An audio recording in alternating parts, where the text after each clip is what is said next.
in true That's What She Said fashion, I feel like we have to dig one little layer deeper. Okay. And this will, Mhm. I think, is a perfect segue into what a second topic that I really, really, really wanted to talk about today, because I think this is great for practical ways to manage ourselves to achieving goals. But how do we define what those goals actually are? Why do sometimes we strive toward goals that don't make any sense? Right, or are predicated or set up upon ideals of other people. And that's what I Mhm. really, really, really want to talk about today. I want to talk about knowing when you're being marketed to. So I saw a really disturbing reel of a 19-year-old influencer who is sitting, I think, on like a Ferrari or something. I put it in our group chat. I don't know if y'all saw it, but I saw it. sitting Yeah. sitting on like a Ferrari. He's holding like a stack of money of $100 bills from his chin to the bottom of his like hand, everything that he can hold. And he's talking about, I'm a 19-year-old millionaire. If you want to get rich, you want to get bitches, da da da da da. Like, do that. I'm like, this is absolutely insanity. Mhm. And I cannot, what I'm learning as I get more well rounded and well versed in business is to understand when you're being marketed to. And I just can't help but think of the generation of people or kids or teenagers. If I had a teenager that saw this boy's ad and was basically selling them some pipe dream of how to, make money or whatever, I would be so mortified. I can't even handle the fact that we see and are influenced by lifestyle marketing and think that any of it is absolutely real. So I want to talk today about lifestyle marketing and evaluate if we're still actually influenced by it. And I'm going to actually kick this one back to the group, and I'm going to pull up this other article that talked about how Gen Z broke the marketing funnel and how traditional marketing methods are not going to work for Gen Z going forward. And yeah, I'll talk about that in a second. But one of the things that like grinds my gears, jams my Glock, is seeing lifestyle marketing. And even people in the real estate industry, gurus, people that we know, that we know in the industry today that are really successful today, are using lifestyle marketing to sell courses and information that is, one, definitely not worth what they're charging, but two, selling people on the idea that they could have a lifestyle just like theirs when they're making money off selling a product, not actually doing the thing that they're teaching people to do. Mhm. So how are we interpreting lifestyle marketing today? I mean, well, that kid was straight up disrespectful, right? You guys saw that Yeah. video. That kid was straight up disrespectful. But I did notice he had about 206,000 followers.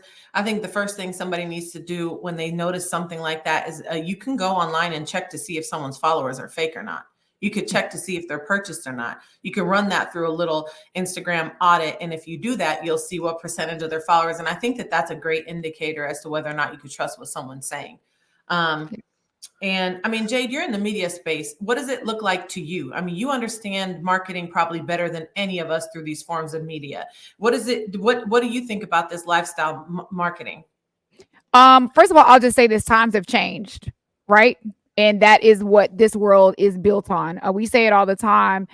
You can post all these inspirational videos, you can post the real story, but until you start posting this dream of making money, and so you until you start posting like the numbers, until you start posting, unfortunately, the Lambos and the houses, a lot of people are blinded to it. You know what I mean? They're blinded to the journey. They no longer want to see the story of the journey. They want to be sold a dream.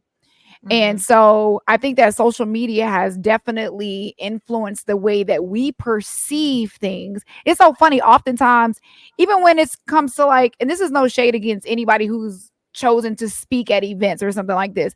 But think about it. If you're having a huge marketing event that's built around whatever the topic is, what do they bring in? They bring in a bunch of celebrities. They don't necessarily bring in the experts in that industry. They bring in celebrities because everybody is being sold on a pipe dream.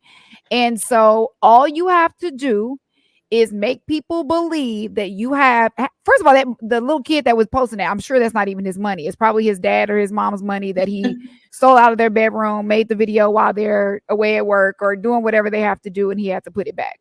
But Think about it. You It have to does put not it just back. affect our teenagers, which is sickening for our teenagers, right? Because now for me to go tell a teenager, I work with teenagers all the time through my nonprofit, but for me to go tell my teenager, hey, it is okay to start at a job at McDonald's. But then they see this kid posting, $200,000 up his arm. They no longer want to, they no longer want the journey. They no longer want the regular job. They want to figure out how to get rich quick because you seem so far behind. Then as adults, we do it too. We're often sold this pipe dream on dang, I'm out here grinding and I'm doing this. And all this girl did was start microblading. So let me go live her dream so that I could have Right. all this cash, because it's almost like it creates this desire. It's almost like an addiction when you see these type of things. But that is what marketing is. And I'm not trying to be funny when I say this, Kaylani. It is sickening, but it has happened our entire life. When we were little and we went to the grocery store, where is the candy? The candy is eye level to kids right at the cash register, because if I stand here and I look at it long enough, then guess what? I'm going to want the candy. I'm going to ask my parents, please, please, please, can I have this? Because I'm seeing it. So we have to be really careful about how we are influenced by the things that we are seeing, not on a consistent basis, and there's no proof behind it. Like, if you can give me proof of concept, I will buy into your program. And I really don't have a problem with people selling programs. I really don't have a problem with people making money selling information, because this is what we do. We pay to go to school, right? And I'm paying for information. However, we have to do our due diligence and make sure that we are actually, like Patty said, doing the research, and that we have to stop living in this microwave society where we believe we can get these things instantly. Trust me, everything in life comes with a price. If you sign up for a course and you get rich quick, I can almost guarantee you 6 to 9 months down the road, you're probably going to be in prison because it was a scam. Okay. There is a process to success. There's no other way around it. Yeah. So, I mean, go ahead. I'm sorry. Go ahead. I just wanted to piggyback on what you said, Lady Jade, is that we have been marketed to our entire lives. And I think the most important thing is recognizing what is marketing versus what is real, and then using marketing techniques to shape your influence. One of the things that I usually tell people when they ask me what they can do to build wealth or turn around their finances is look at the messages that you're consuming. Look at the people who you're choosing to follow. Are they really people that you aspire to be like? And if they are, those are the people that you need to just cultivate your messages around. Start a brand new Instagram. Just follow people that you aspire to be, to who you can actually follow in their footsteps. And so, and for as far as like marketing for my kids, like I'm just like, yeah, like you see all the commercials, you see all the ads for all of these things that you want. From the moment they're able to recognize signs, they're being marketed to, right? But how do we reverse those messages? I make sure that they own those companies and know what those companies do. Mm-hmm. So it's like you kind of got to gamify it